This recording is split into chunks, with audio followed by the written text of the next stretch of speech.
Guys, welcome back to my mini blog. 7 বছর কলকাতায় থাকার পরও আমি সায়েন্স সিটি আসিনি। এই ফার্স্ট টাইম সায়েন্স সিটি এসছি। তো পেছনে সায়েন্স সিটি, এখন সায়েন্স সিটির ভেতরে ঢুকবো। আমরা এখন রুপওয়েতে উঠেছি, এখন রুপওয়েতে যাচ্ছি। ভিউটা এদিকে দেখাচ্ছি এক second. This is the view. প্রথমবার এরকম কিছুতে আমি চড়েছি, লিটারালি আমার কি ভয় লাগছে।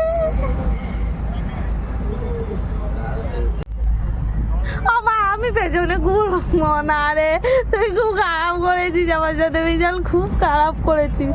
এতটা খারাপ না করলো ওইখানে।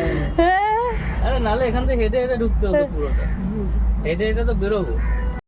কোনোদিন এরকম কিছুতে চড়িনি। না না না ইয়ার কি এনজয় কর জিনিসটাকে, দাঁড়াতে মা, আমি কোনোদিন আমি নাগরদোলায় চড়তে ভয় পাই, সেখানে আমাকে কোথায় তুলে এনেছে। পুরো খুব খারাপ হয়েছে আমার সাথে, খুব খারাপ করেছে আমার সাথে। আমার এতটা খারাপ না করলেও বাদ দিতে।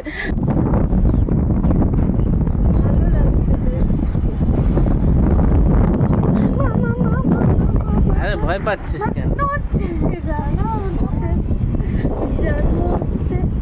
এটা কি কেন থেমেছে এখানে?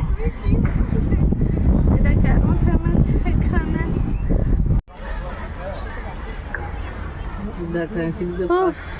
অ্যাটলিস্ট নামলাম। আমার তো মাঝখানে হালাত খুবই খারাপ হয়ে গেছিল, কান্না পেয়ে গেছিল, কান্না। আমি কোনোদিন নাগরদোলনায় উঠি না, আমি উঠেছি এটার মধ্যে কোনো রাইডে চড়ে, প্রথম আমার এরকম অবস্থা হয়েছে।